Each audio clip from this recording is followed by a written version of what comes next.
this meeting of the Co-op Budget Committee to order at 6:36 p.m. This is a regular meeting of the Co-op Budget Committee, which takes place on the fourth Thursday of each month. I'd like to introduce myself, Darlene Mann, and the members of the Budget Committee who are present this evening, who include Tom Solon, Tom Enright, Brian Rader, and Tony Sinizzi. Raul Blanchet is en route and will be attending a little bit late. He's stuck in traffic. Dave Blinn and Melanie Levesque have excused absences for this evening. And I'd like to thank and welcome Lance Finnemar, our Facilities Director, and Kelly Seeley, our Business Administrator. Welcome them to this evening's meeting. If you could all join me in the Pledge of Allegiance. I pledge allegiance to the flag of the United States of America and to the republic for which it stands, one nation, under God, indivisible, with liberty and justice for all. I'll ask at this time if there are any agenda adjustments. Seeing none, I'll appoint Tony as our process observer this evening.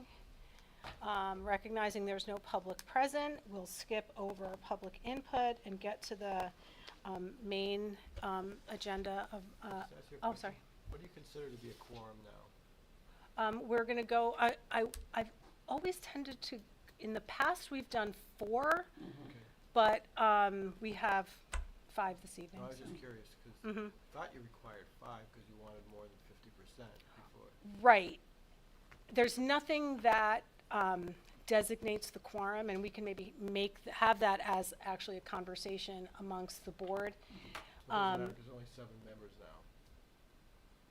294 passed. It did, and was it effective immediately? I don't know. All right, I'll check that. And that's the one that removes the voting privileges of the school board member? It makes a school board representative ex officio, so a non-member. Okay, I'll look into that legislation and we'll. What was it? That's a terrific piece of 294. 294. Okay, and yeah, we'll check the effective date of that and determine how to move forward with that. I'm pretty sure that's the number, right? At this point, I think our first agenda item is the facilities overview. That's the topic we have carried, I think, for in the June agenda for the last probably 5 years or so. And I am laptop free because mine is over here with the presentation on it, ready to go this evening. Is it up and ready or? I have You have it? yeah. Is that so? Oh, you're gonna do it? Okay, great. Yeah, that's Happy to easy get this for back me. then. I feel like I don't know what to do without the laptop in front of me. Okay. Great. Well, at this point, Lance, I'll just Okay, perfect. invite you to take it from here.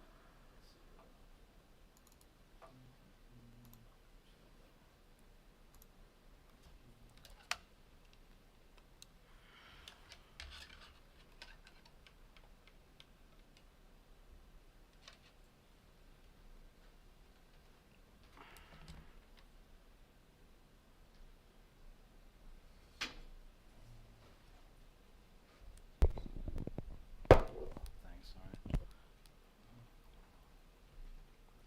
Is it the first time you use a PowerPoint?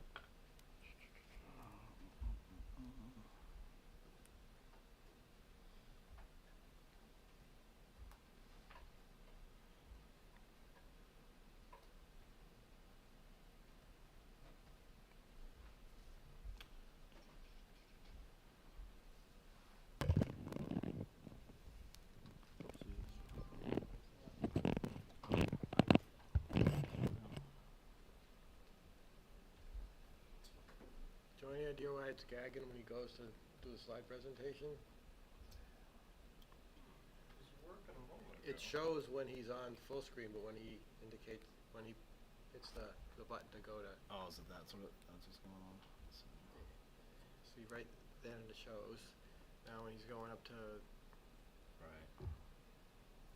What's this? What does it say? It's effective three. July 1st. 394.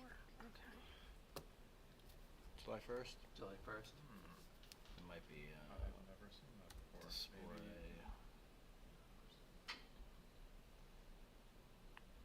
Right, that's what I was doing. Try, $3.94. Mm-hmm. It's $3.94? Yeah. Oh. The presentation mode. I wonder if I get,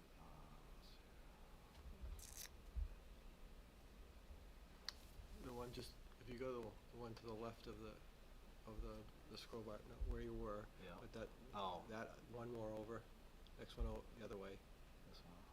that way.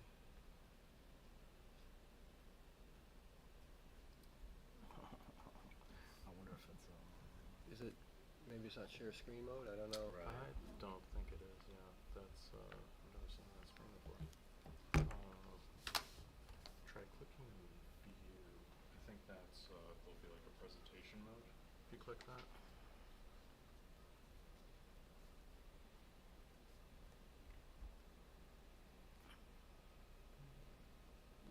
Try, maybe this button down here. No, it was back.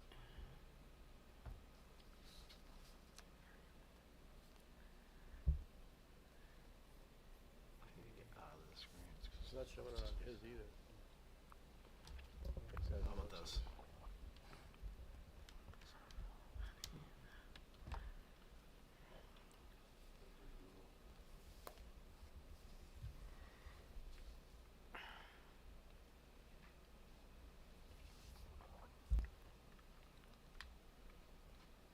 Okay, so, well, Lance, just let us know when you have that going. So Okay, it is House alright. Bill 394. Brian looked it up. It goes into effect July 1st. I'll send everybody the link. And it just unfortunately does I move pro- your capacity I to will a probably non-voting stop capacity.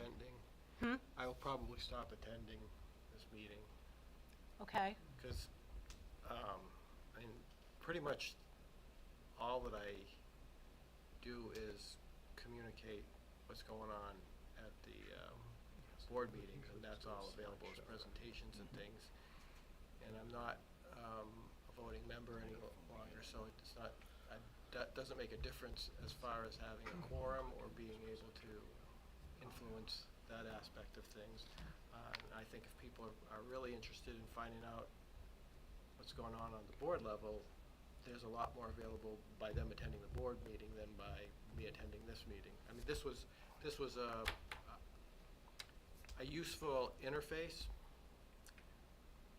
but the real reason that the board felt it was important is that, you know, we were a participating member of the deliberation.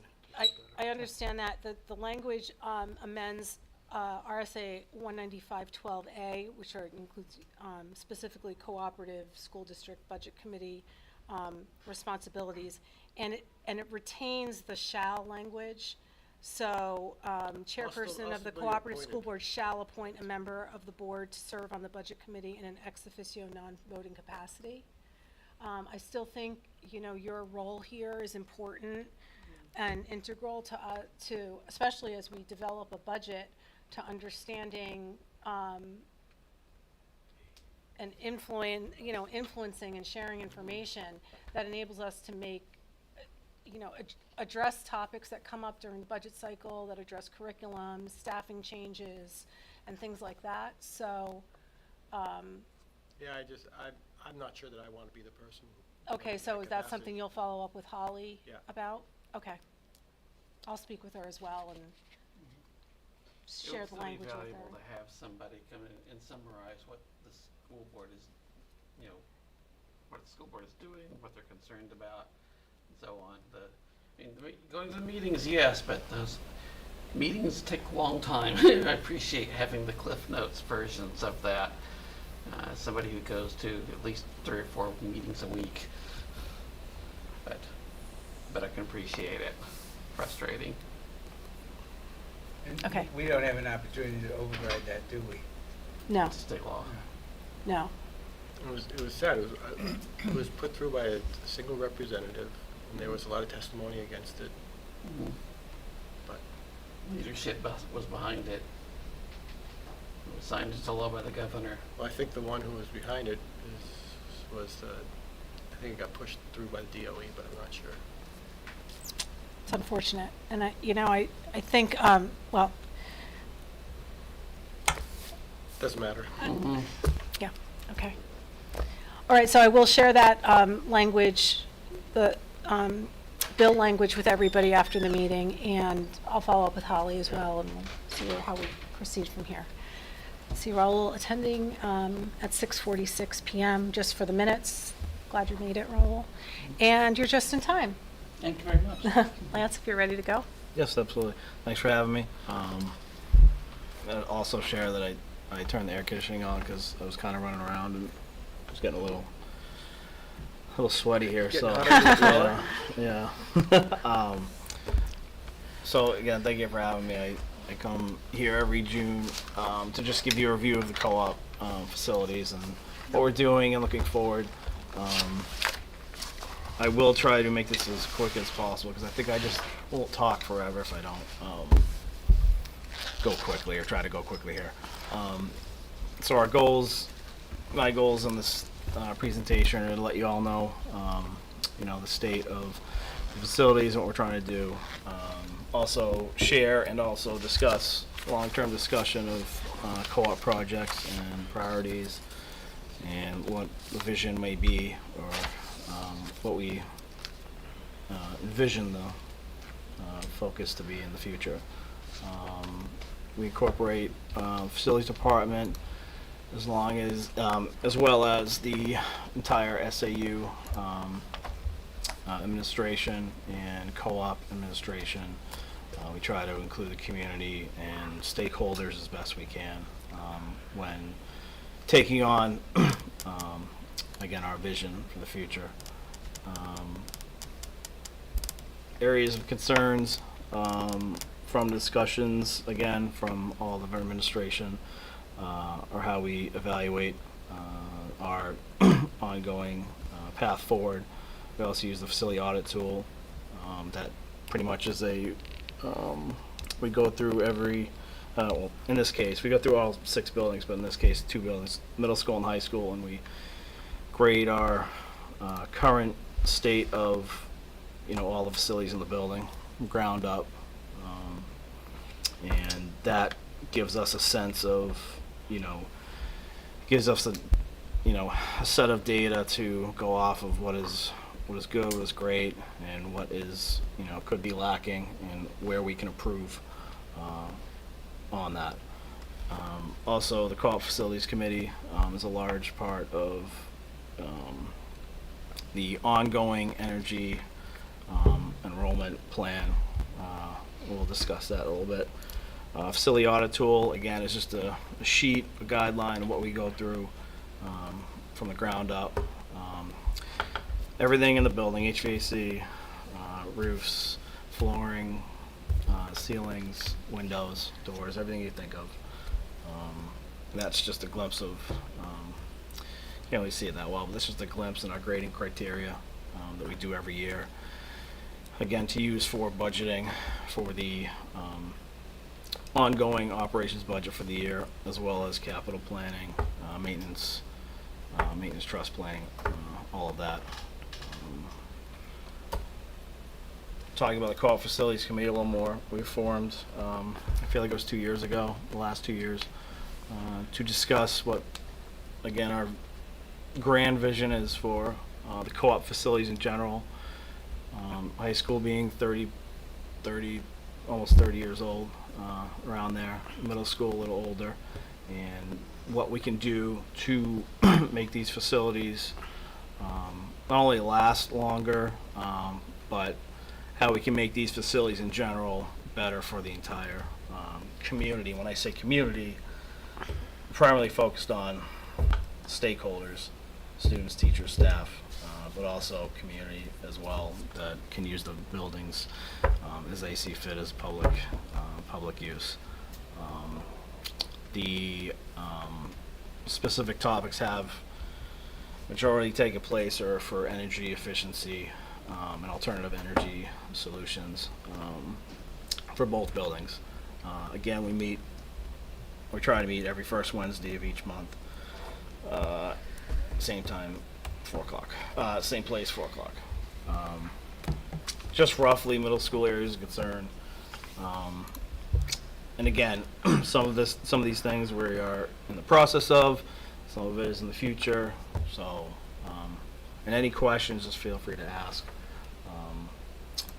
HVAC, again, we have aging units, which we are addressing in the next year or two.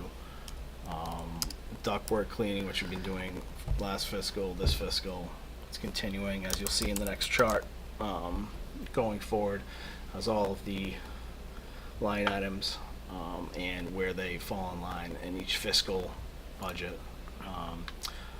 Like electrical panels we're doing currently, plumbing, parts of this building are older, so as we go, Can we ask questions, or should we wait till the end? we can ask questions.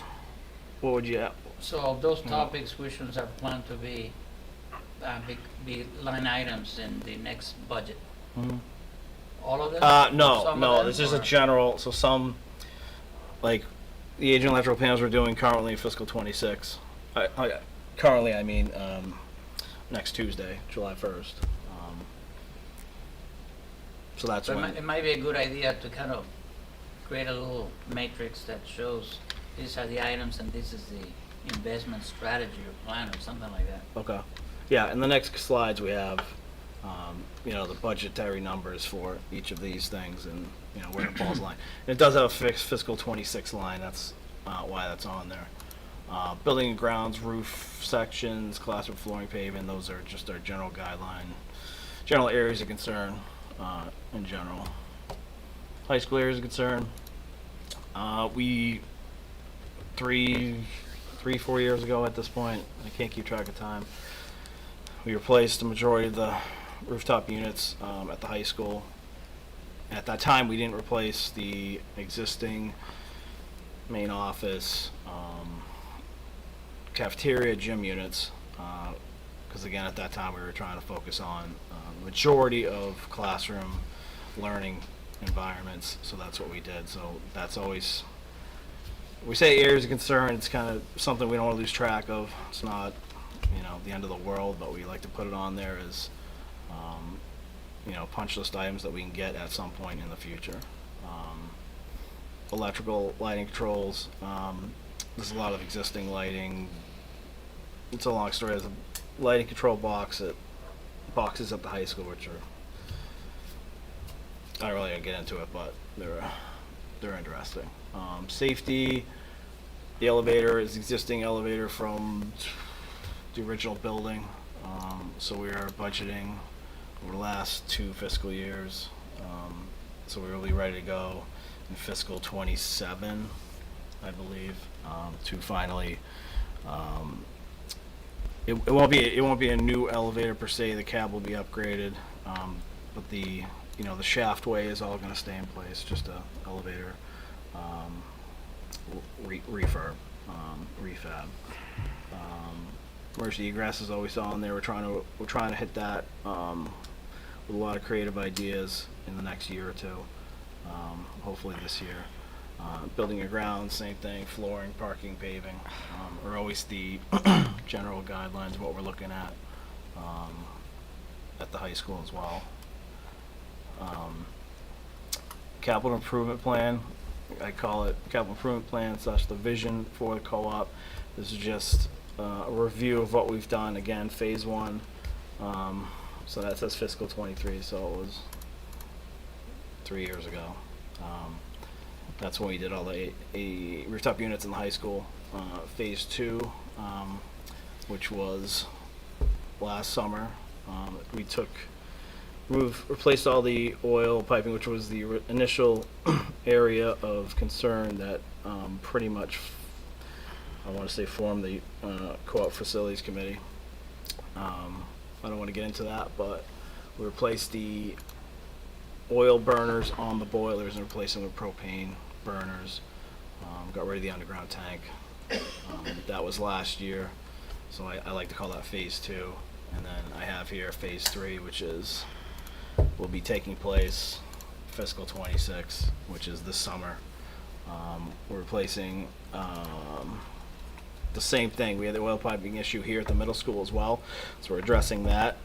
So the underground tank will be gone. Co-op will no longer have any oil underground tanks, which is a good thing because there will be no more New Hampshire DES let's say, restrictions or guidelines or testing requirements. With propane, there aren't any. There's no underground storage tank testing. With the underground storage tanks, we had to take testing, operator testing every 2 years. Visual checks, monthly checks on. We had to pop the lid up. It was time consuming, but also a liability. It was a liability on us. This way, there's no liability with the state. We don't need tank inspections from a vendor. There'll be annual testing, and that's what really hit us hard, is the requirement for pneumatic testing, hydrostatic testing. So, Lance, did we end up going completely with tanks owned by the co-op? yes, yeah, yep, for the middle school. Yep, Yeah. high school and middle school. And there was it the generator or something that was potentially still running on oil? The generator is still running on oil. Yeah. That's not underground, is it? Nope. No, that's above ground. It's actually it's a Is that like it's a cube. It's a square cube that is above ground on a slab outside the generator. It's a tank, but Yeah, no, It's a cube, yeah. I remember from the conversation, there was one holdover item. yep, it's something we kind of lost track of late in the game last year. But when I say late in the game, I was at like May or June of last year. But Maybe it'll turn into a battery. correct, it could. Luckily, no generator. Well, I shouldn't say luckily. No generator here, so don't have that issue here. But that worked out well, and that's our only oil there. But again, you're talking 300-400 gallons compared to 6,000 gallon underground tank. And then I think that's it for phase 3. Solar panel install, which again we've talked at the co-op facilities committee. I don't really want to get into it unless there's questions. 'Cause we could be here all night. Phase 3, fiscal 27 and beyond. Again, we would have liked to hit everything this summer, but it's just not realistic with, new rooftop units, new ducting, all the summer programs, summer work we have. It was decided that's probably better we do it fiscal 27. I put fiscal 27 beyond, but I'm hoping it's just fiscal 27, and we can get the remaining done. Being optimistic, but that is what we have planned, which And that will be some of the the driver is the fact that we need to get the roof done before we do the rooftop units. solar panels. And the roof, I thought, and the rooftop units as well, or is that roofing already done? You could do the rooftop units, and we could just do the roof around it. But I think the bigger concern is the solar panels, because it's Yeah, absolutely. bigger real Solar- estate. Yeah, solar's not, Because we don't wanna take them off if. yeah, we'd have to move the panels. We don't move the rooftops; they stay in place, and you just membrane around them.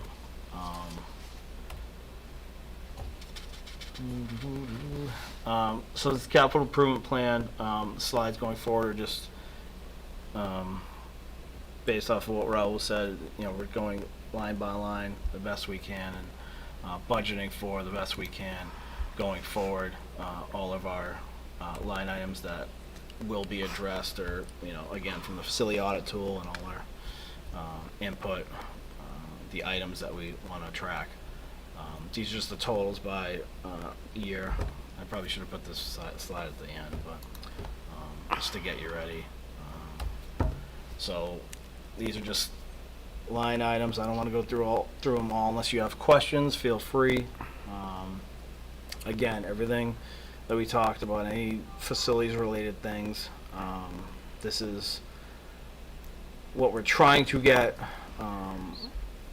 on paper for not only what we've budgeted for last year, which is fiscal 26. So fiscal 26 is everything we're going to do July 1st, Tuesday and after.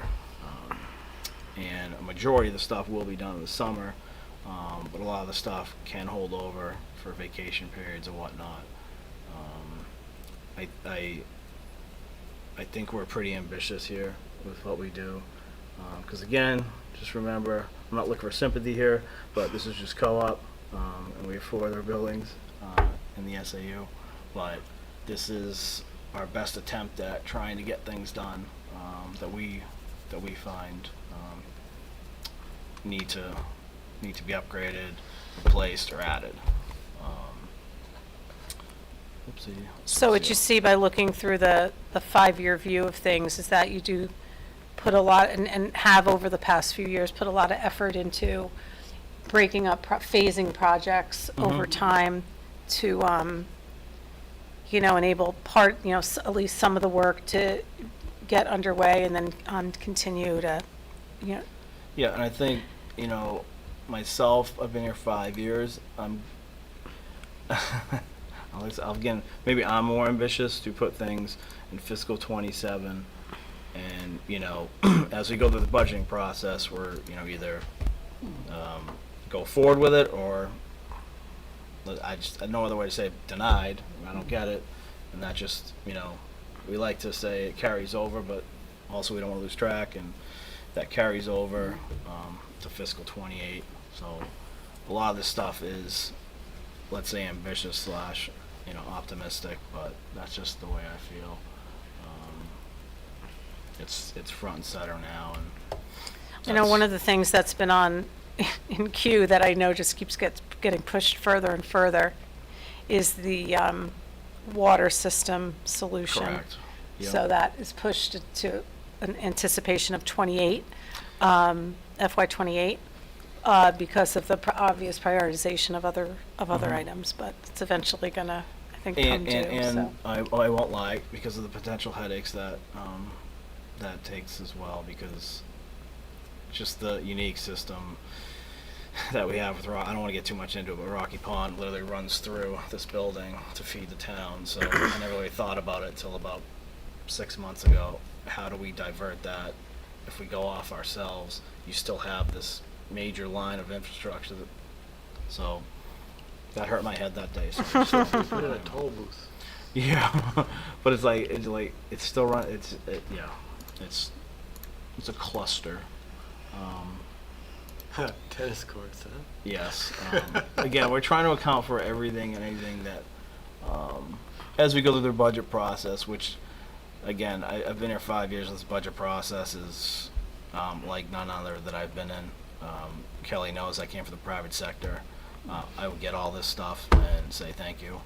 But it's I understand how the process works, and Kelly's done an amazing job at, keeping us realistic, doing what we need to do, and our budgetary prowess has been amazing. So it is. Is there a way to highlight what's already been budgeted because it's been passed? Well, That's it's fiscal 26. 27. All the Yeah, but 20 at least for the public to, for All of it, example. all Well, of it. all of it in Yeah. All of it has 26. been passed. All the FY '26 If is. it says Yeah, FY yeah. 26. But just to differentiate it, just a simple differentiation in text, boldness versus not, say. Just to say the 26 already been paid for, the rest of it is to be introducing in future budgets, Good point. Yeah, I could, and I think that's something to think about and do going forward. Is just having a fiscal 26. This is the snapshot of it. It gives us an idea too for '27, which is the next budget we'll be budgeting for will be FY '27. Right, Hard to and that's that believe. Yeah, but you 3.4 got a couple number. of days. I'm sorry? You have a couple of days. Couple days. But just even kind of having that advanced look and just having a sense of where things are, and it's that first look of What's the of big things. driver on '27 that's bumping it up to millions? Well, you said tennis courts. Tennis courts is on there for $500,000. We have the roofing sections, student paving lot. Tennis. Yeah. Tennis / pickleball row. Forgot the pickleball. I wish I was young again. Facilities said, okay, that's it. Oh no, is that it? Yeah. Yeah. That's the one. Oh, Facilities I forgot that was There on it there, is. Tom. Thanks for pointing that out. Coolest track resurfacing is a big one. I don't remember the last time that's been a very long time. Yeah, I don't. We should replace it. We're gonna turn it into a gravel track. Mm-hmm. Question, the facilities audit tool, could you send me a copy of that? 100%. Great, thank you. So yeah, that's the list. Any questions going forward, feel free to reach out.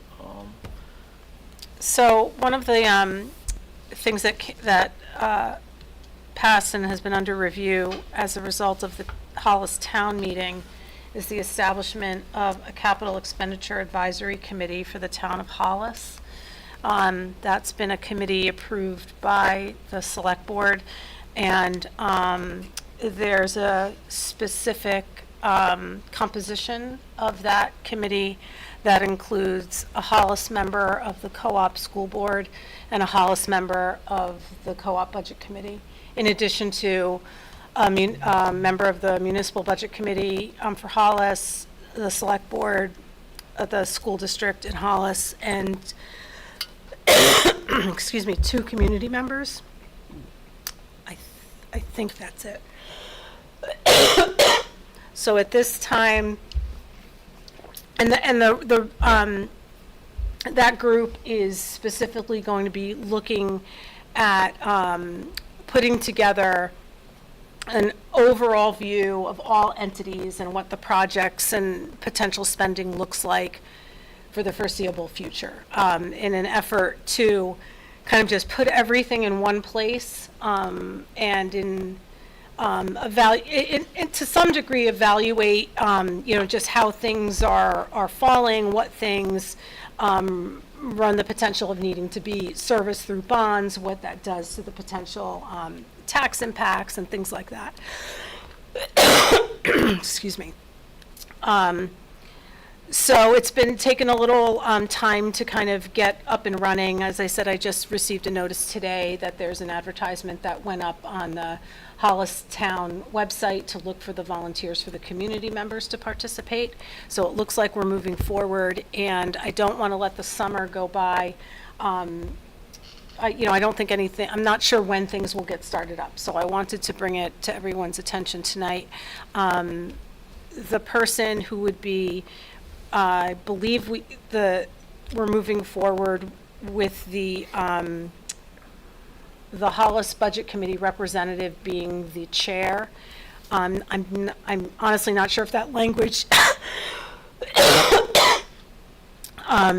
it's not COVID, by the way. I took a test this afternoon. Really? The person from the Hollis Budget Committee would be the one identified as chair. That individual's name is Mark Cost. In another role in another community, he was on a capital expenditure advisory committee and has experience kind of working with groups of this nature. And again, is going to kind of do this overall assessment. And I would say we're in a great place for the co-op because we have, this 5-year view. We know the bonds that just got passed on the project's scope of the bonds that were just passed at the annual meeting. And it's really just that opportunity to give, make sure everything's being looked at so that the citizens are informed as new projects are brought forward. It doesn't, in any way, the group isn't going to direct any entity of what they can and cannot do or make specific recommendations. Again, it's a place to just make sure all the information is housed and discussed in some forum. So I would ask anyone here to consider, the Hollis members to consider if they would like to be a member, be our representative to that committee. I do not know the meeting structure, timeline, once a month, twice a month. I don't know those details yet, but if you have any interest, please let me know, and we can. Yep, we can certainly nominate someone. The problem that I'm having with this is that I still work full-time, and I even have a hard time at going to the 4 o'clock meetings on the Wednesdays because I work full-time. If the meetings were a little later, I think I could find time to participate. So, I'd rather not volunteer until I know exactly. Okay, I can get that when information. this would happen and so on. Okay. But I'd be more than glad to.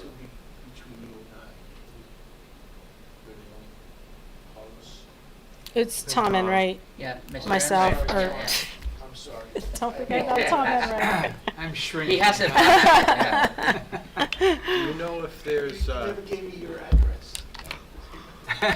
Darling, do you know if there's any intent to move towards setting up to be able to collect impact fees with this group? I'm not sure if that's something they're going to, it could be something that comes up. It could be something that we bring up as a topic. I think Brookline is doing that, right? Impact Brookline's been fees? doing it for a while. Yeah. So it is something that I'm sure could be discussed. Because one of the things that the co-op is not doing, or has not been doing, in support of that, is really forecasting potential facilities changes specifically for potential enrollment. We sort of wait until the shoe drops before we start acting, but from a standpoint of impact fees, they want you looking 5 to 10 years ahead on that. So I know that Brookline has asked us to become a little bit more forward-thinking, looking at it, because we do talk about it, but we don't do anything around putting numbers on it, because there's been a historical fear that people are going to get all upset that, oh, we're coming forward with a warrant article, and that's not it. It's just the idea that with impact fees, you've got to plan a long time ahead, because it's establishing it for developments that might be built, that might have a 5, 10, 20-year total build-out time. And so I think that this committee will probably, when I say this committee, the budget committee, will probably get involved, at least in a review of that, because it also impacts budget planning. Are you personally going to be participating in this committee as one of your roles? I was not planning on it, no. Okay. Mark Cost is I'm serve on the other budget committee. He's the representative for that committee, and I'm going to look to my Hollis To the degree community members to see if any of them would be able to jump in. Again, I don't know the timing. If it were evening, it would be easier for me to participate, but I'm not sure, so. To the degree it's possible, if you can keep that view in front of them, that from a co-op standpoint, if we could access impact fees to help offset costs of enrollment growth due to development, it would certainly be helpful and Yep, appropriate. I'll do that, and then I'll bring that to the next meeting that we have, just as a Hollis Budget Committee as well. I'll share that with the chair. We want to keep that front of mind as we move forward. We can't force them to do anything. Right. So this document is going to be really helpful to that whole process, in addition to the overall funding amortization schedule of the projects that we have currently in place that are paid for in the community, the ones that are upcoming. Apportionment obviously affects the impact to just Hollis, and so there are lots of different aspects to it. There, as I said, there will be a co-op school board member participating as well. So I'll get you whatever details I can get as soon as I can. While Lance is here, I feel like we have probably most of the Co-op Facilities Committee sitting around the table as I look at the participation. And I don't know if anyone has any specific questions for Lance with regard to this capital improvement plan. We'll obviously have more questions as we go through the budget process. The audit tool will be really helpful. But thank you, Lance, for putting this together. And again, I really do think the same way we handle technology and things like that, I think, doing things in phases, the way the roof phases have worked, it really has helped from a budgeting perspective to be able to plan and spread out the phasing of those types of projects. So thank you very much for that. Personally, when I see charts like that, for each cell, there should be at least a simple little explanation that suggests why we need to, for example, budget possibly $250,000 for water system, what is it? Exploration. Explorations. By the way, from where I sit, I would like to see a larger font, but that's just me. No, we could barely get it on the screen roll, so I would. Yeah, but for example, just as a little background, you know what I mean? Yep, like that is like a phased approach because it's going to be, you Yeah, know, I mean, for example, lot of the money. system is corroding and is 40 years old, and we need to. Well, I think that's the know. information that's in the audit tool, that's the backup to this. Yeah, So that information is there, and I think this Okay. is just consolidated for kind of I'd be consumption. here all night if I But, explained but I that. think what Raul's describing, it might be helpful, is similar to what is done on the budget, where there's one sheet that is the numbers, and then there's the one with major impact ones, and Right. it just breaks it down and says, you know, this one here, like, it says special education was X amount of dollars, and it was because of unfilled positions Right. and out of district. It doesn't have to be on this chart, but it could be a companion. And I think that'll be important maybe during the budget process. Yep. right. Yeah. I mean, if this was an Excel spreadsheet, it would be very easy to add that as in the cell, you know, I'm just saying, eventually. this Plus, is you'd part of never the be able to see education- it. Yeah, This is part of the education process, not just for us, but for the public. you wouldn't necessarily display it Right. parallel to it. It's helpful because looking over here, I see snow plow for a truck. That's easy. It's a snow plow, it's a device, it fits on a truck. The truck we look at and say, what does it need for ongoing maintenance and so on. Then I look at the Kubota for $50,000. Someone's gonna drive it, someone's gonna maintain it. What is it being used for? I mean, these kind of questions come up, the ongoing cost of operation, whatever it is that we buy.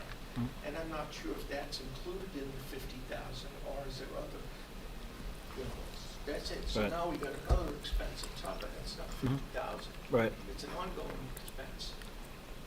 You know, I see things like that, I have questions, and I don't know what went into it.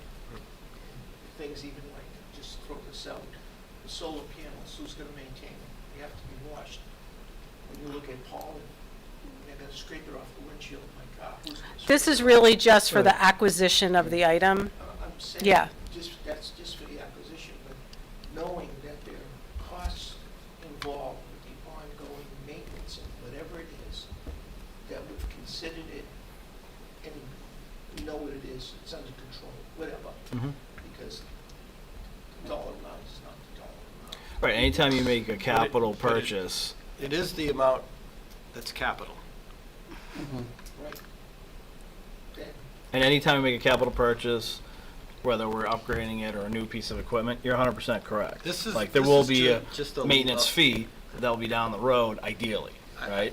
I think You're- this is I hope. just a list. You're both right. This is not intended to be the explanation in the presentation. This is just Right, a list. it's a It's a wish June view of where we are, reminding everybody what's been approved for '26, a heads up of some things that are going to be coming for '27, and a look ahead for 3 additional years.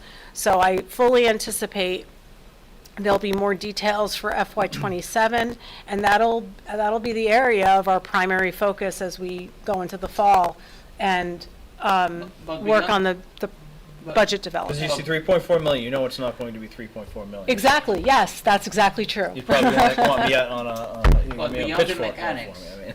you bring up a good point. All these items have a sustainment cost as well. So that begs the question, should there be a backup chart that is the sustainment estimate for all these things? It seems like that may be too much detail for what this is a high level visioning thing.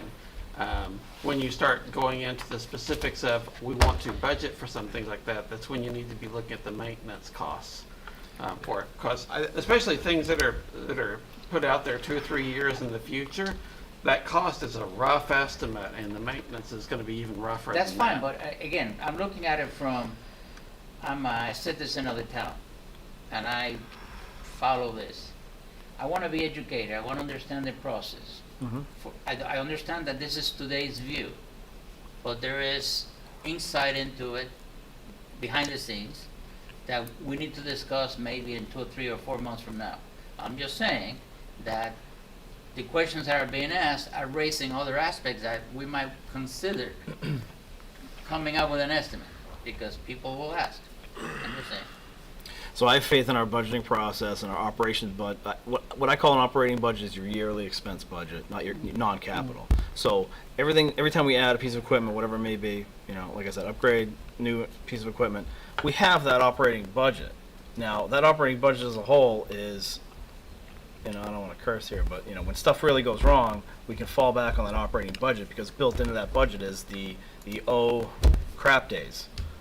So like when you have contingencies, I love it. Contingencies, that could happen on any given day. So anytime we have a piece of equipment like this, we hope that that operating budget contains contingencies in there to pay for those maintenance, those holy crap moments. And hopefully they don't happen.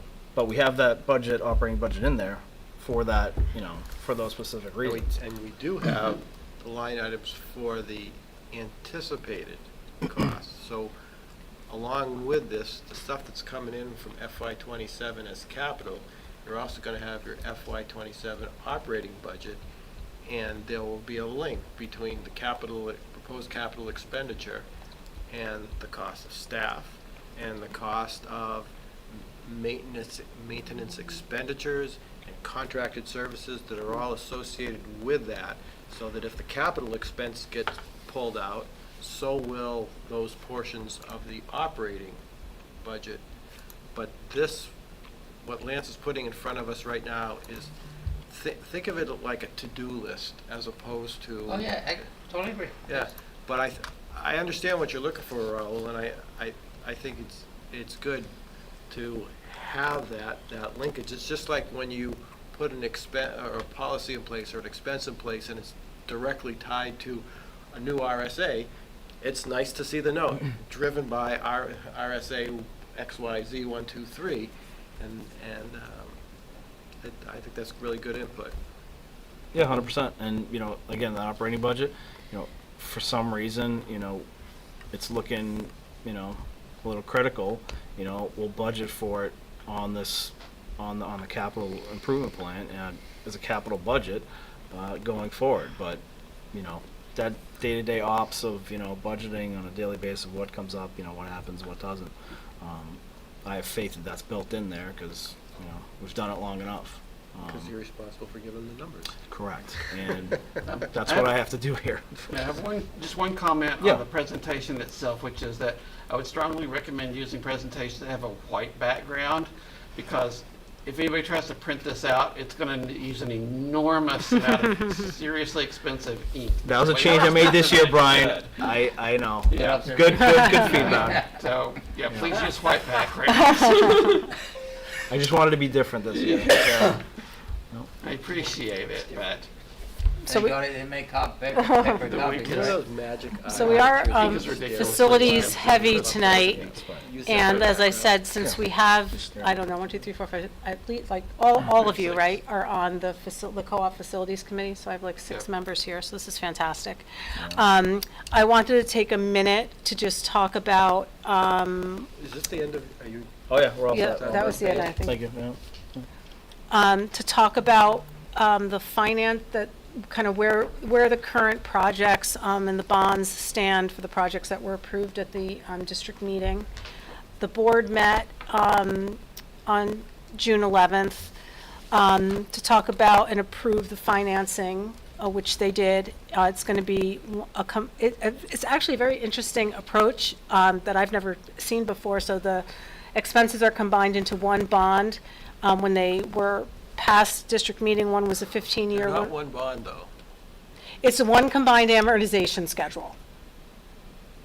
Yes, but, I, yeah. but It's not a bond. one element, the project that passed with the 15-year timeframe has 15 years, for 15 years, it's a higher Payment payout than the schedule. last 5.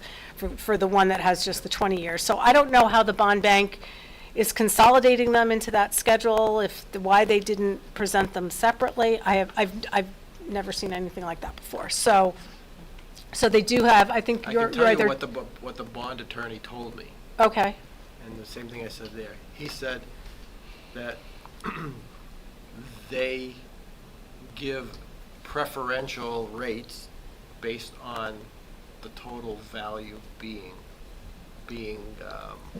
considered. yep, So, that's why they combine them. okay, However,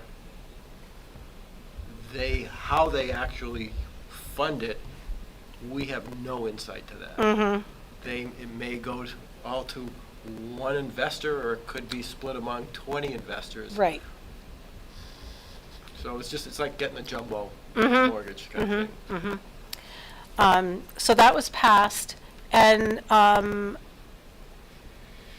in time, you're gonna have, I was reading through some of the minutes, you're gonna have to help me explain many aspects of this, both Tom Enright, Tom Solon, and any of you who were here, because there was some discussion about changes to federal legislation which would affect our ability to qualify for rebates.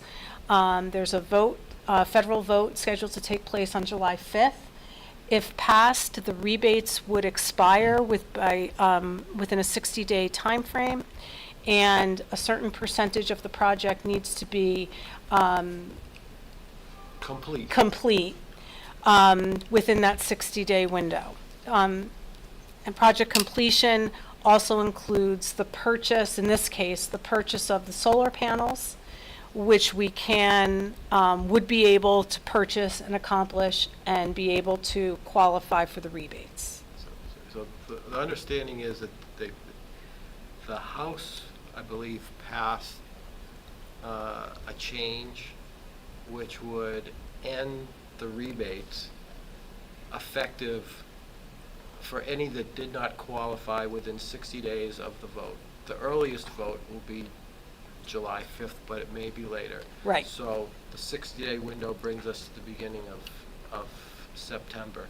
And what EEI told us was that to qualify under that extended period, the project needs to be at 5% completion level, and completion means either work that has been done or items that have been purchased and delivered on site.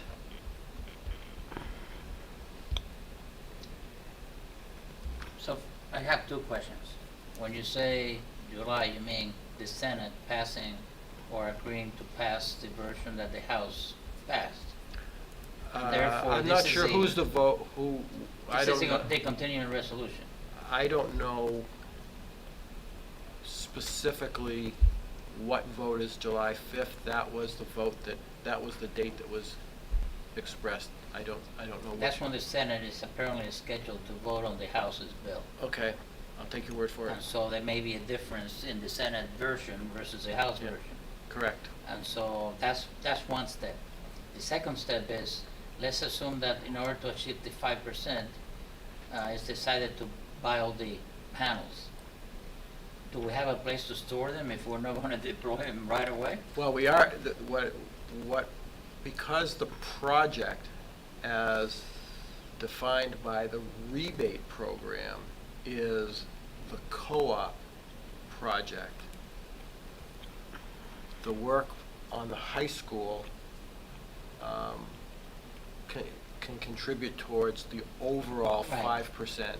And do And we the- have it, and do we have enough plan already, or, The panels for the high school alone would constitute much more than 5% okay. of the entire project value. So that's why you saw in Lance's schedule that the FY '26 part of Phase 3 is the solar activity on the high school roof. So in theory, if it comes out to be 5%, say, you don't necessarily have to buy all the panels right away, but buy enough to That is exceed the correct. 5%. That is correct. We had a meeting the other day, and the House bill was put forward to the Senate, and the Senate could make changes. Right. And there's a specific change, and I forget the details of the Senate change. Mike- That could be. Mike said that there are people on the Senate who are pushing to make it more than 60 days. Right. But the worst case is, The House bill seems to be the most restrictive one. right. Anything like that to work, there has to be a reasonable transition period. Don't say that. There should be. There should be. I forget which one, but I believe it was December of 25. But So there's. A year?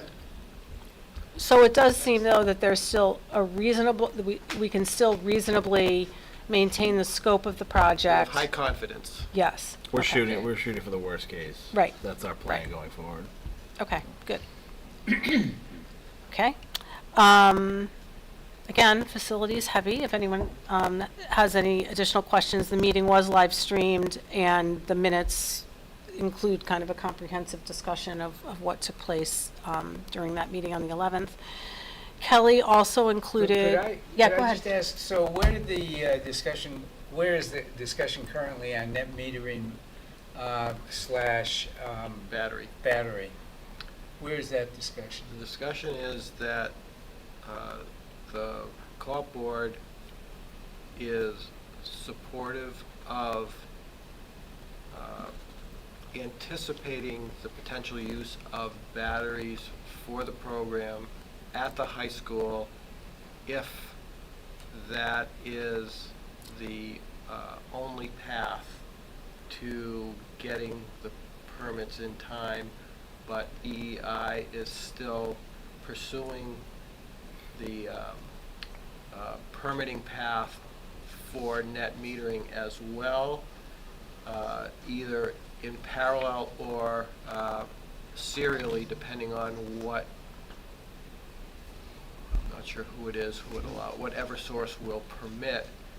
And there's a reasonable possibility or probability that we won't reach that junction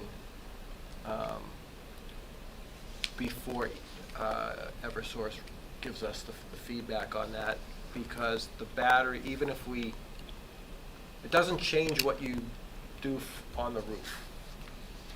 What it changes is the controllers. So we are keeping our options open, but we approved the battery option. Okay, but I just, I don't think there's been much of a conversation about that piece at all. The batteries don't just magically appear. There's a substantial cost to them. Yeah, there was a which we strong do- discussion at the board meeting. Well, that's what I was trying to get at. Has there been, has it progressed from the facilities committee? Is the discussion further along? Because the number I had heard was the battery cost was going to be at least $500,000, and the $500,000 would come from solar panels, so there'd be less solar panels. And I'm not saying I'm against that, but that conversation needs to be out That among all of conversation, us. we spent about a half an hour on at the board meeting. So tell me, It's basically the same discussion we had in the facilities committee, which is there would be, there is the expense of the batteries, which is partially offset by a $200,000 offset offered by Eversource for using batteries as opposed to grid storage. so the 500 would be 300, Yes. taken away from the solar component. Yes, and then Oh, there's okay. other potential offset that would come from of cost avoidance of replacement to the generator at the high school, which is anticipated to be coming up in the next few years because of its age and condition. But even without that, that was moved into the fiscal analysis, and it resulted in an estimated 7 to 9 month increase in the payback window for the project. It went from 9 years and some odd months to 10 years and some odd months. Okay, And- now that piece of information was not available at the facilities committee, so Okay, that's useful, okay, and and- that's good Yeah, information. and then the other aspect, excuse me, is that the goal with the bonds was to ensure that the payment on the bond, or the annual cost of the new bond would not be greater than the amount that's dropping off because of the bond that's been retired. And that was like the 600,000. That's about 600, and the bond payments are gonna come in at around 400 and change, so there's we're well below that, even with the added cost of the battery moved into it. Okay. Just have a question. The batteries, and I'm not an expert at this, are rated by kilowatt hours. And if you don't use all of the battery power the same day that it's charged, it discharges at the end of the day. No, And so it doesn't work that way. no. No, it's a storage, it isn't, and the question, if we choose to purchase batteries, the question that will come up and will have to be evaluated is how much storage we want, because there is the option of going for maximum projected output of the solar array, but that's a much bigger number than would likely be advised. You go for more what the need is on average rather than on peak. And the downside of that is that you lose some of the benefit of the solar panels during peak production and minimum use. Right. So you got production and you got use. There's an offsetting benefit of having the batteries is that you can do load leveling, so that even when you have so that you end up pulling out of the batteries during peak use time and recharging during lower use time, because you can recharge off the grid. You don't have to only charge the batteries off of the solar.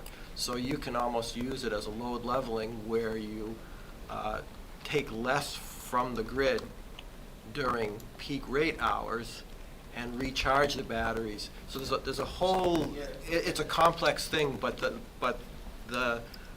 that will be a decision point that will be brought perhaps to the facilities committee, perhaps the board. I'm not sure how the project managers will want to do it, but ultimately, if we're buying batteries, we will make a decision as to exactly what we want to buy when we get to the critical point that we have to place that order. This is almost like a classic control theory problem. You got three inputs, you have a transfer function, you got the feedback, and you can change the variables and figure out what percentage you need from whom when, right? The cheapest way is net metering. You can eliminate the batteries if you can do that. It isn't necessarily the Well- cheapest. Well, so, No, it's cheaper than with, with, $500,000 with, of batteries. Again, because there's offsetting costs, offsetting monies available to the purchase of batteries, and having the batteries gives you the option of cost avoidance, both in the purchase of other items and the load leveling to change your rate structure. It all depends on, there's upfront cost and there's total ownership There's cost. battery benefit that we Yeah. lose with the net metering. With Yeah. with There's each a- of the inputs, you have pros and cons, and the idea is how you balance all these factors in a Batteries have to strategy. discharge, if you're correct on that. They don't have to discharge. If you don't use them, they discharge on their own But very, at a very slow slowly. rate. extremely slowly, months. But it is a a backup and an option, and it gives you flexibility. It's not. percentage-wise, it's percent over weeks. Like, that's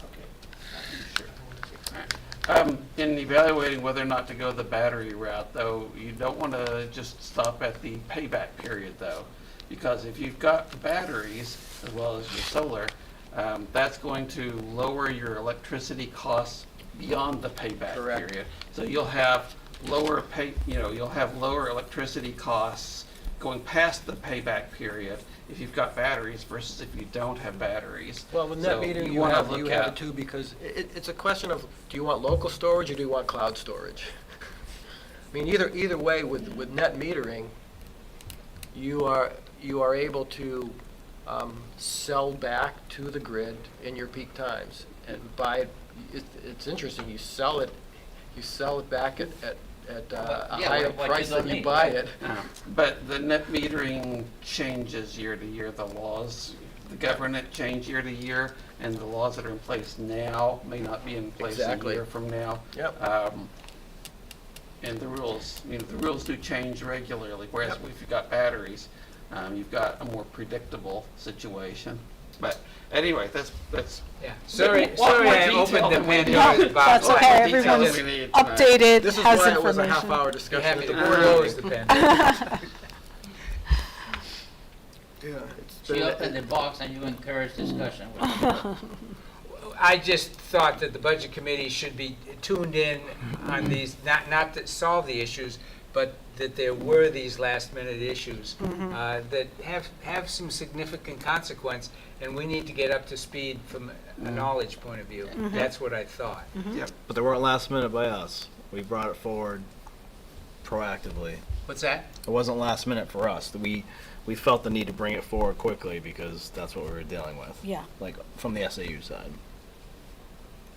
Because we found out about this federal legislation, as soon as we found out about it, we brought it Well, forward. yeah, I know, as soon Yeah. as you found out about it, it was last minute. By the Oh, government. Yes, by the government, not by the Yeah, SAU. yeah. Yeah. We were trying to do No, our I due wasn't diligence trying of to it. take a Just swing at wanted to you. be clear but, there. I was, yeah. Yeah. It was last minute. Not bad.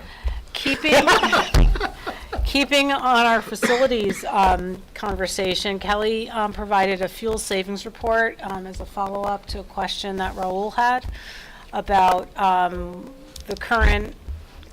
the savings from the current project that was implemented. So Kelly or Lance, I'm not sure who's gonna. Oh, great, thanks, Kelly, I appreciate that. Awesome, Display it or- fantastic. Oh, I'm not displaying it, no. I love this report. Let's see if I can find it. It looks like it's all good news. I just couldn't figure out how to read it. How do you think I know how to read it? You wrote it, right? No. Who wrote it? no. It came from EEI. Yeah. Oh, I have it, yeah. It's there. Dun, dun, dun, dun, dun. Is it gonna be displayed on the screen? Yeah, I'm gonna find it. Oh, please make it font a little bigger. I gotta find it first here. Oh, wow. Those numbers look green, that's good. Green is good. Stand by, let's see here.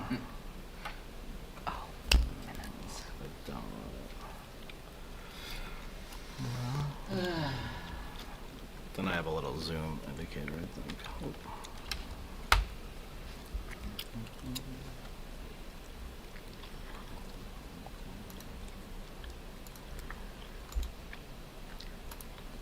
Excellent.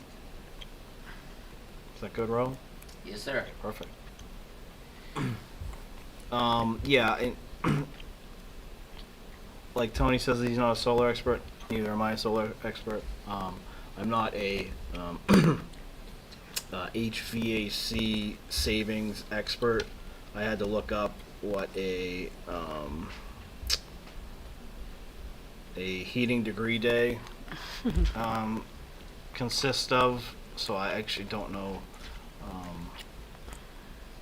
Basically, I Googled heating degree days, and it's 65 degree day minus 50 degree day is a 15. Again, I don't know what that really encompasses, but Yeah, this is the report. Performance versus guarantee, 144%, excess over guarantee. Thank you, Kelly, I appreciate this.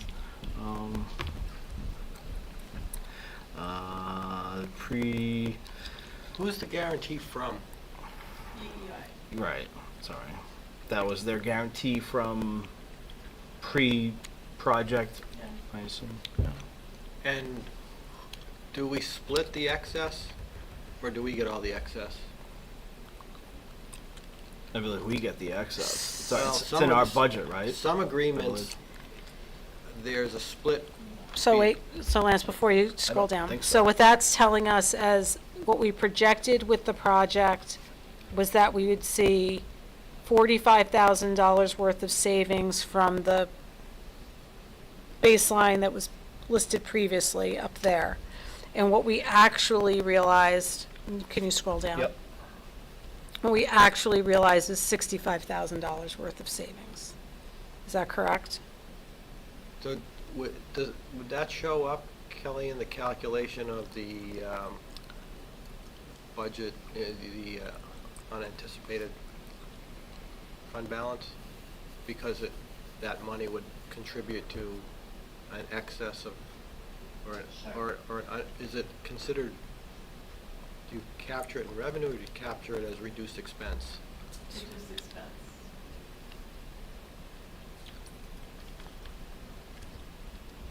Thank you. So it's working. And again, It's working better than we thought it would. again, this is A good a thing. story that needs to be told to the public. I'm just curious, do we know if it's because of lower propane costs or lower usage? That's what, well, and that's what we were saying, the heating degree days look to be lower. Right. Now on the next chart down there. So if we projected $7,000, 7,000 heating degree days, but we had only 6,200, then we would see more savings because we're not using as much energy. Yeah. That makes I'm sense. just Okay. wondering whether there was also any savings or additional expense from deviation of actual energy cost. Right, right. It's probably a little bit of both, right? Yeah, probably the best solution is at some point in the future to have like Davey talk about this, like maybe with the next report, schedule him to come to this meeting. So if, hold on one second. Yeah, because I actually don't know how they calculate it. Yeah, so it's Heating probably degree days. driven mostly by the reduction of days, because the 48,000, which is the actual cost, is 64% of, or 65% of the projected cost, as opposed to us being at 88%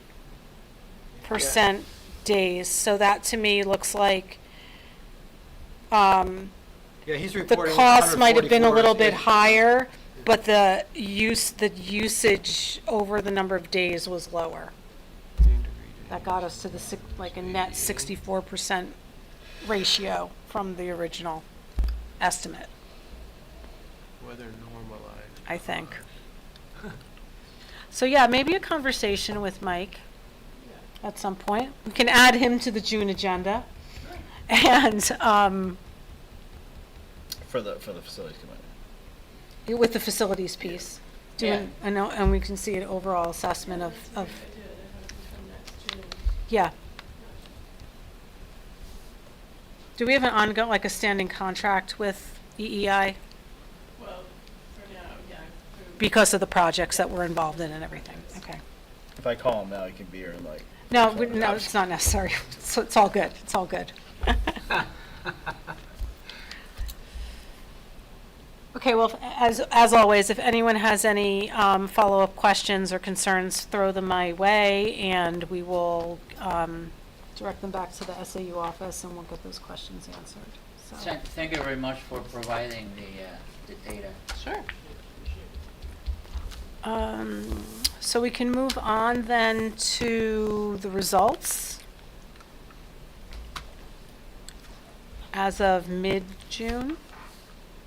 Before I get there, I Oh. forgot to mention something to you. We need a SAU Budget Committee representative before your August meeting, so Okay, I don't know if you want to discuss I'll that ask right tonight. now. If anyone's interested in being the SAU Budget Committee representative, it involves basically 3 Zoom meetings that take place in the fall, starting in September, October, and November, because the SAU budget is presented at a public hearing in early December. I've been the standing representative for several years. Always happy to share the responsibility if anyone's interested. It is easy, it is via Zoom. I'm also happy to continue in the role because it is something that takes place over Zoom, and it's a manageable process with the documentation shared in advance and a good overview of where the SAU budget is going to stand. So seeing no representatives really rising, I will be happy to stay with the SAU Budget Committee because I'm going to look to my Hollis members to be jumping in on the Capital Expenditure Advisory Committee. So I'll be happy. I'll take the SAU Budget Committee, and we'll move on from there. Okay. Okay. Thank you, Kelly, for bringing that forward. Sure, yeah, thanks.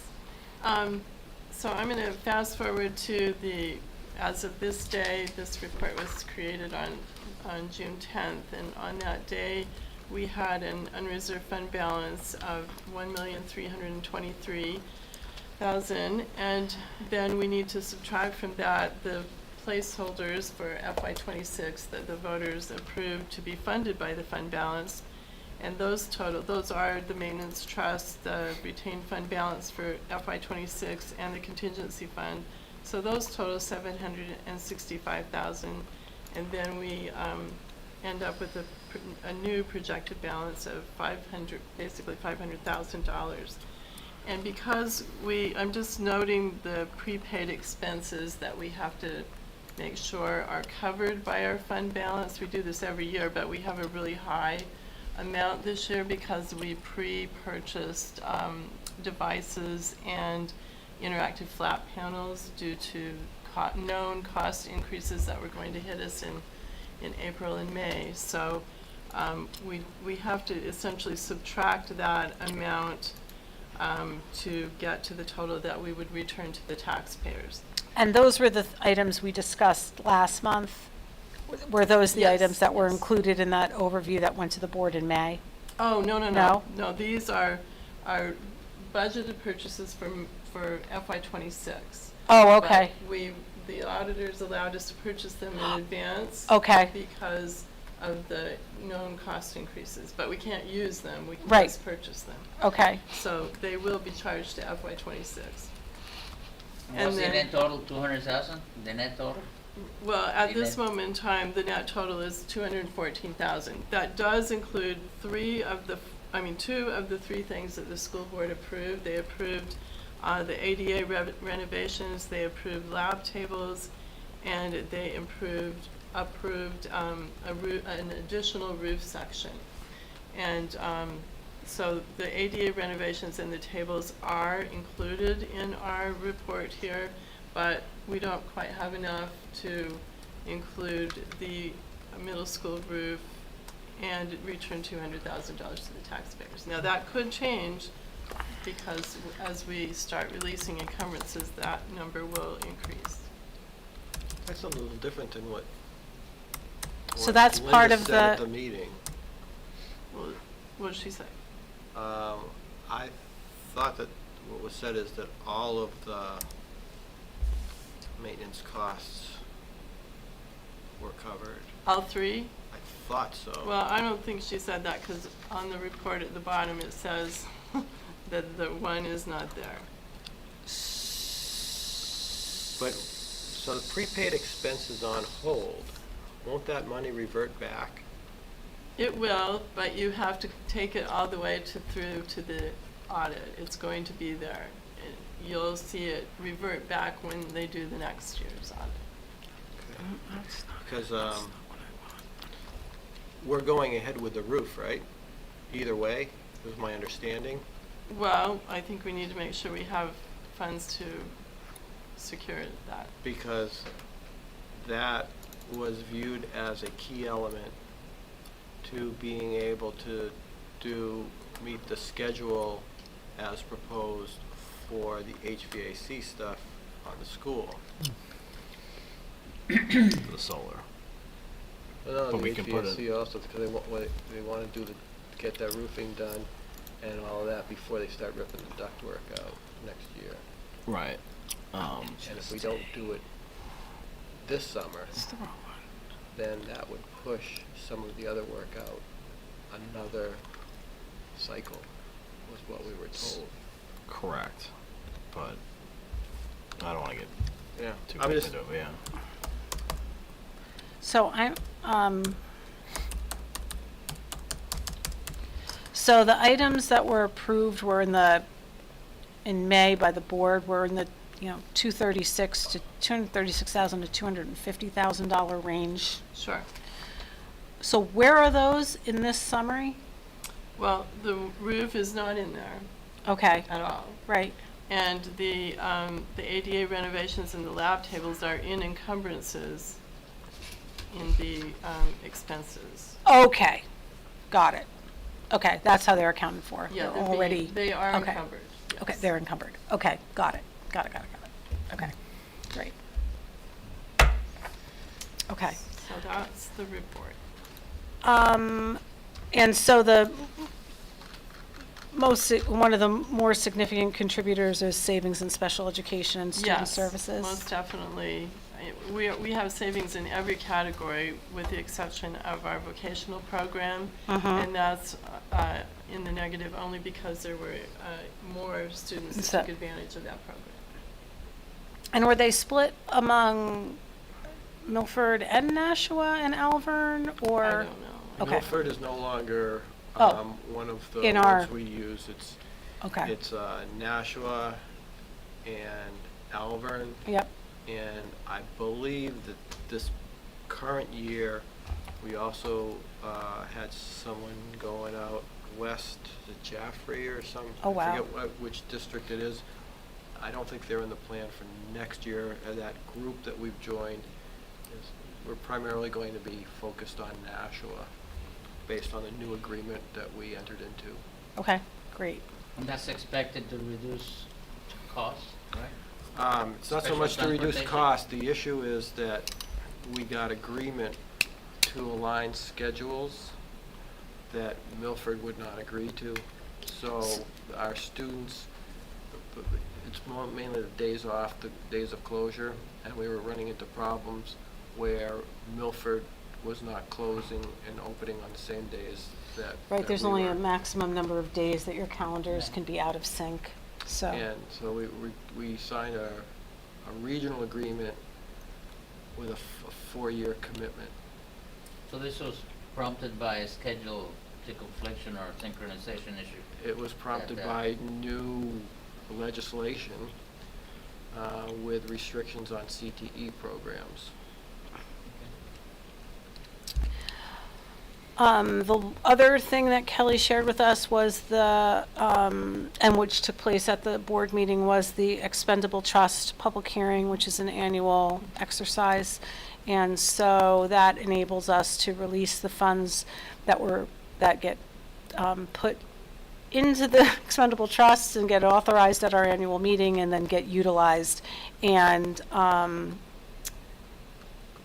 this summary explains the requested items in addition to identifying the fund balances, starting and ending points of each of our maintenance trusts, which is a document I want to remember because every time we come around to the budget cycle, I always forget what the balance is, especially in the special education expendable trust. So, do you mind, Kelly, just talking about that a little bit? Yeah, sure.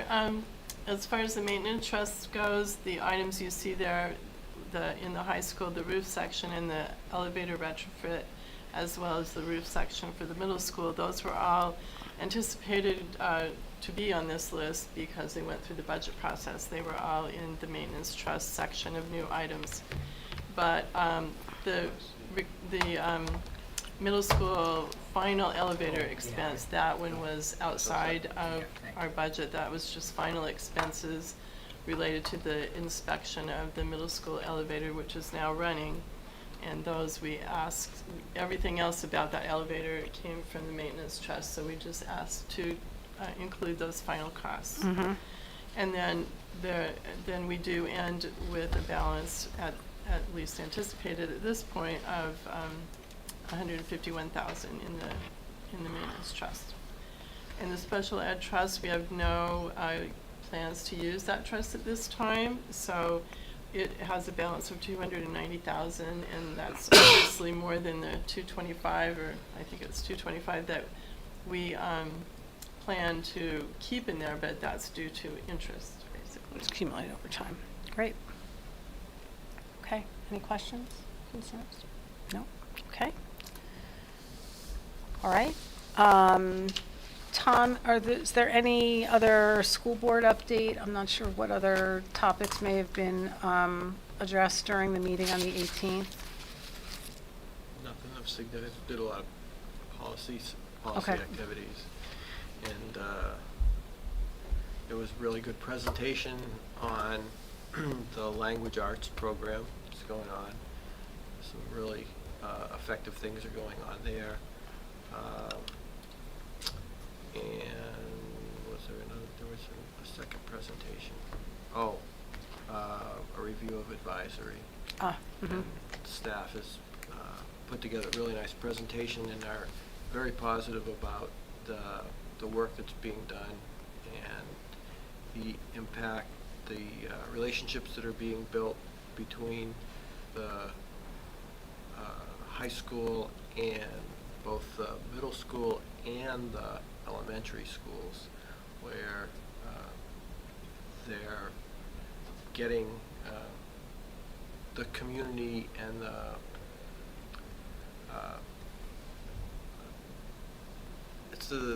they're trying to foster relationships among the students that wouldn't naturally occur by things such as course selection or sports involvement, so that there's a better understanding of among students who may not otherwise interact, and then more importantly to get the One Trusted Adult program going. What was relayed to us, which was good to hear, is that the majority of the staff, even those who had initially been hesitant, concerned, and or resistant to the program, appear to have embraced it. Much of that due to the initial work that was done during the preschool and early phases of professional development to give them the tools to deal with it, and that staff have seen the positive impact in that students are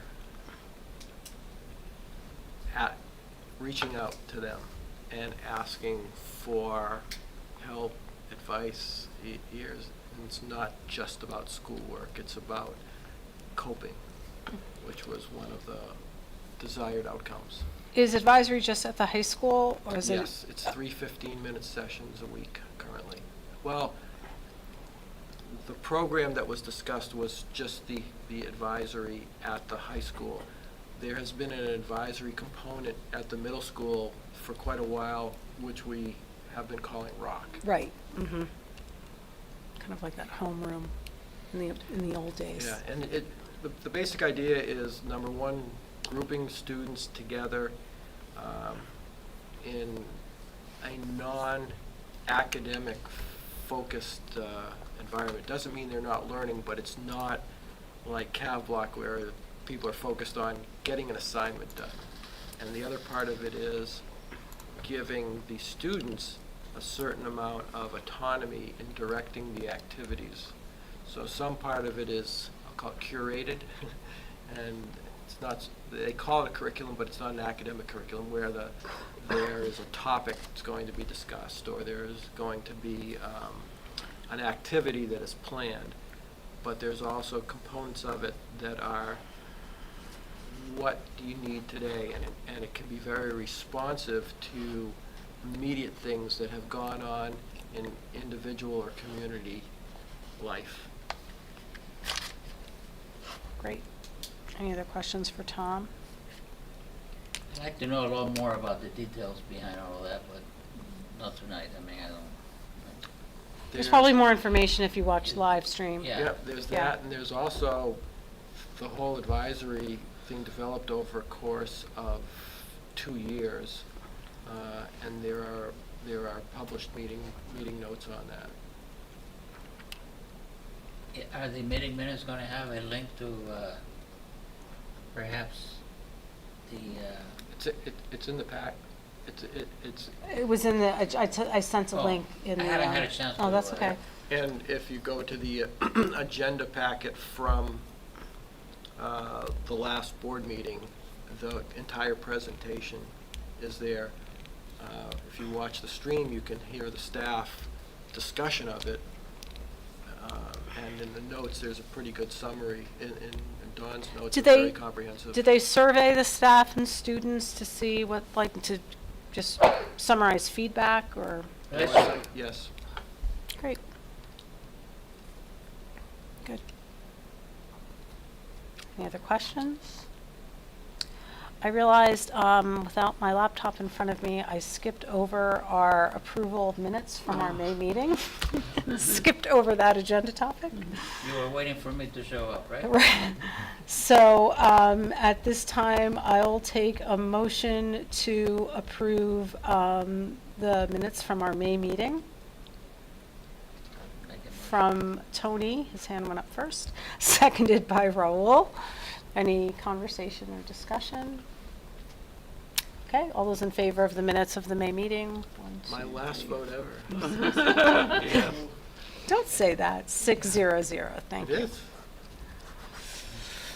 Are we, I'm not allowed to vote. Well, that's true. It is your Run last for co-op vote. That's budget right. committee, so- Tom's I last mean, within vote. this I context. know, but. I thought you meant your last are participation. are we done? We will be in a moment, Oh, yes. okay. Well, I Mhm. have a comment before you adjourn, please. Okay. I'm about to move to Tony as a process observer. So Tom, if there are any other items or things we'd like to bring up? Well, yeah, I'd just like to say that I'm really rocked by the thought of a school board member not being here, Tom in particular. If you take tonight's meeting as an example, without Tom's input, this meeting would have sucked. It sucked even with my input. And in a bigger picture sense, it's important that the budget committee be in alignment with the school board when we get to that annual meeting. And I think we are, because of what goes on with Tom in particular, but with the school board representative. So I'm really rocked by this. I'm not happy with it, and I wish we could find a way to do something.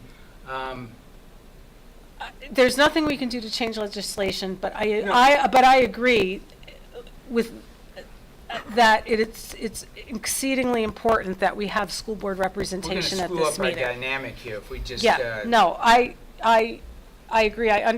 Tom, I respect and understand that perspective about your participation, but I am going to look to the chair to say we have to have some representation here. Or our annual, or we're going to wind up in trouble. We're going to wind up fighting each other, which is not what we want to do. So let me, on that point, I believe in where there's a will, there's a way. So let me go from there. So we have a challenge in front of us that will be very disruptive and will reduce the effectiveness of what we do. So let's assume that we ask him to, or someone in the school board, to send us a sense of some highlights of the meetings that they've had, or issues that we can use as an input. Maybe something in writing ahead of the time. Is that allowed under the law? The other one would be, what if we ask Tom or a representative to give us a public input of 2 minutes every time we have a meeting. I So the just law, want to clarify, there's nothing in the law that precludes participation in the same way it has been and exists currently, other than the fact that they have disempowered the board from having any voting participation on the budget committee. You can still participate. I still can, and I don't know, I apologize. I don't know that I'm gonna stop coming. I'm just really disturbed and frustrated by what's gone on. You should be. And the. We are too. I sent testimony to it when it was being considered, and I saw public testimony about it as well, and I believe that this is a concerted effort to disenfranchise the citizenry from the decision-making process. I heard nothing that explained it, other than they said it's not necessary, it's unneeded.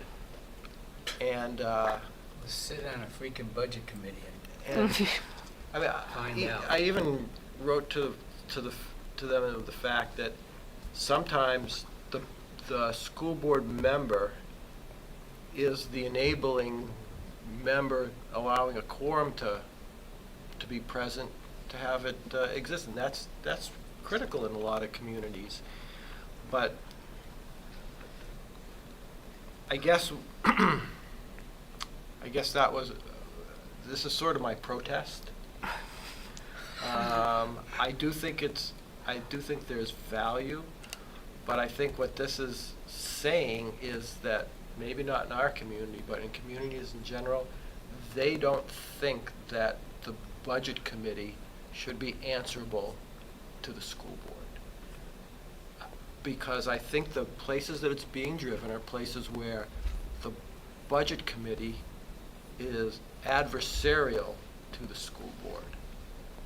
And in those cases, they don't want to upset that delicate balance where they've gotten people on budget committees to defund public education. That's my personal opinion. So what they have done is said, okay, you can still be there, but you don't have a vote. And in doing so, a board that might have gone 4-4 now goes 4-3. And those four, that majority of people who are trying to slash budgets without concern for impact, or maybe with the desired impact, can push more things through as they are doing within many aspects of our state government. So I apologize if it was a little bit of grandstanding, but I do want people on this committee to be bothered by it. I want them to feel the pain of it. well, you succeeded in that. yeah. And Ruined my entire meeting. I get that. But I agree 100% as well. so I agree 1,000%. Make it, If that would make it feel better. you know, Okay? I see what's going on out there No, in I'm the serious. woods of New Hampshire, and I agree with you 100%. There are more people that are more anxious to slash budgets just because than understanding what their money goes to and what it goes for. And I agree with the dynamics of Hollis Brookline Co-op. And in that, we have an exceptionally good school system with exceptionally good students. And I look at it as it's our opportunity to preserve that. And I think the community in general are not settlers. They seek to do better. And we see that in the students. And the school provides the educational process for those students to be all they can be, the best at what they can be. And just looking at the graduating class this year, I mean, it's unbelievable when you have kids going to MIT and study international physics. Where else does that happen? And we do it at a value. The cost per student is much lower than the state average. So we get to be the best of the best at a cost that's below average. We're above average in everything we do, but below average in cost. That's a value. And that message is just not getting out there. It's not by accident either. No, it's not. It's not. Just to build on what Tony said, a couple of meetings ago, I brought to you the information that we had learned about the state testing and the performance. And I asked questions at the subsequent board meeting for further clarification on how much our proficiency rating is skewed by the opt-out. And at the high school level, I think it was the science test, we had a 30% opt-out level because it was taking place at the same time as AP tests and SAT tests, and there's no impact to it. It's a zero stake test. So parents are supportive of saying you don't need to take this test. But the net result is that instead of being at the 95% participation rate, we're at about the 60% participation. Well, we were under 70% participation. So to that, more than 25% of our scores were scored as zeros. So you've got a scale of 1 to 5, and you've lost a third of that. So the maximum score you can get is about 3.5 average, and if all the other people taking it don't get perfect, that's what's killing the proficiency. It's not that our students are not proficient, it's that they don't take the tests. When you look at, I think it's the English portion of it, we're up in like 94%, but then when you look at math and sciences and that sort of thing, it drops down because of that very reason. You don't have to study for the English portion, read and answer, and a lot of kids just take it. But then the other stuff, it's difficult, like you say, they're visiting colleges, trying to make decisions and so on, that keeps them from participating in the statewide. So to those people who are looking at those numbers and panicking, the problem is the test. It is not the education. And I said, what other metrics do we look at? And I said, a lot of it is professional evaluation of the students. Do the kids do well? But then you look at SAT, AP testing, and some of the other standardized tests, as well as the grades. I think that every school has a certain level of grade inflation, and I don't think we're immune to that. But at the same time, as Tony stated, look at the outcomes. Are we getting positive student outcomes? Are the kids getting the opportunity to go to the next level that they want to? And the feedback that we're getting is quite positive. Things such as admissions to the military academies, the opportunities for internships, the choices that they're offered for post-secondary education, and a significant, not large, but a significant portion who go on to go direct into the workforce, many of whom do it in an entrepreneurial nature. I'll hold them up as an example. Eddie Arnold, who is the chairman of our select board, who, when he left HB, started his own business, worked in it for a while. Now he has since moved on. He sold that business and got employed in another activity. But I mean, these are bright kids who just are ready to enter the workforce, and they do so, and they do so well. I think that's, I'd like to see the focus on that rather than the focus on numbers which are very artificial. That's why I think representatives of the senior class should have an opportunity to be at the warrant article meetings and have a display, or have an opportunity to speak and say, what has been their educational experience? What do we, so the people in town can see where their money is going. It's hard to discount these students when they're in front of you telling you about all the accomplishments. And there's lots of them. And what we do for students is we give them opportunities to go to Nashville North and learn some skills that are not taught here. So there's a tremendous amount of opportunities, even sending kids to Alvin that may want to study agriculture and invent medicine and things like that. So we offer a lot to everyone. Yeah. And you folks here get a lot of credit for it because we do have a system in the co-op that is collaborative, and I've been on the co-op board now for, I think this is my 18th year. You were on it for over 20 years, weren't you? And you saw there was a period of time when there was a very adversarial relationship between the budget committee and the school board. And when the school board finally got the message that they don't own the budget and started saying, okay, we're going to give you what we want, but it's your budget, it became a whole different game. And I give an awful lot of credit to Darlene for having, I know, because I was board chair at one point, and she was, I think, the vice chair of the board, and she really took charge of building a budget in a formulaic, repeatable, and defendable way.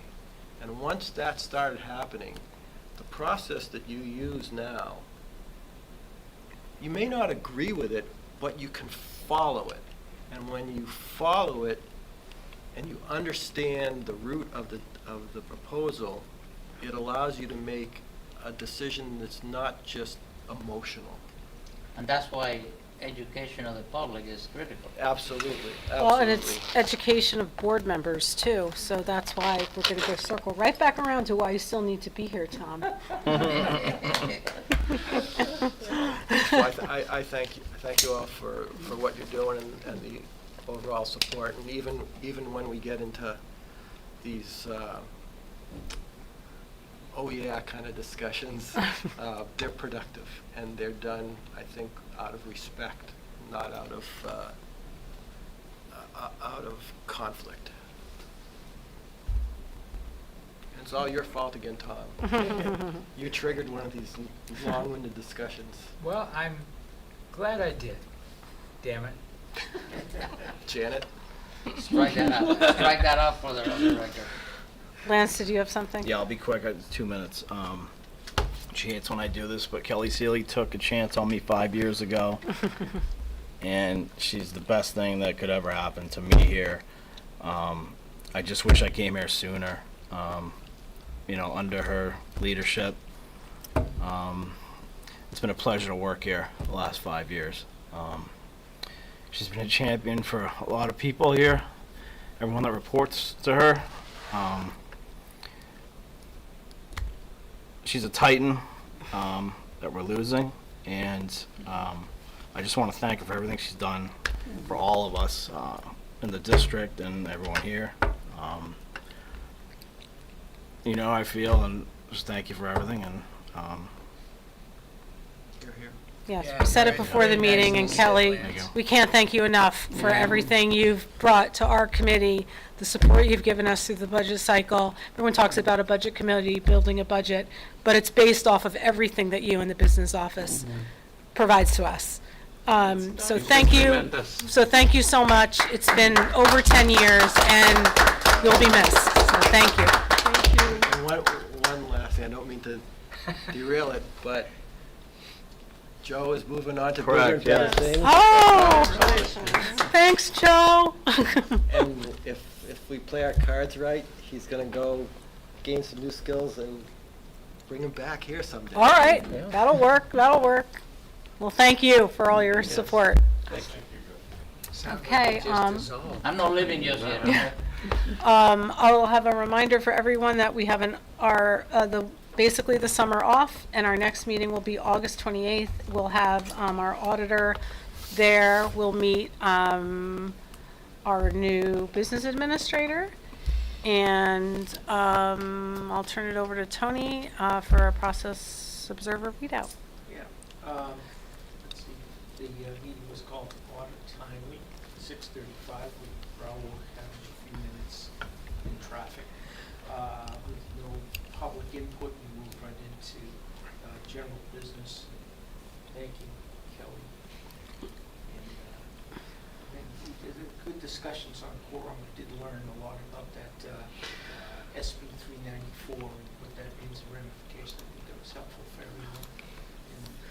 And with the facilities overview, I didn't realize there were 6 buildings in the water room over 30 years old, which really costs to maintain. I mean, 7 buildings, we have the 7, CU yeah. building. 7 buildings, I'm sorry. I don't want to put 6 down. Cause see, that's what he said. Yeah. And It's all then, your fault. Correct. of course, about the Hollis Advisory Committee, thank you for reminding us, and we'll figure that out, so not to learn from people in the church. Apologize again to Tom. And with that being said, baton gets turned over to David for the August meeting, just as the advisor. Just a little reminder, something to think about over the summer. And I guess that's it. Great. With that, I'll take a motion to adjourn at 8:27 PM from Brian. Brian, seconded by Mr. Solon. All those in favor? Aye. Aye. 6-0. Thanks very much. Have a wonderful summer, everyone.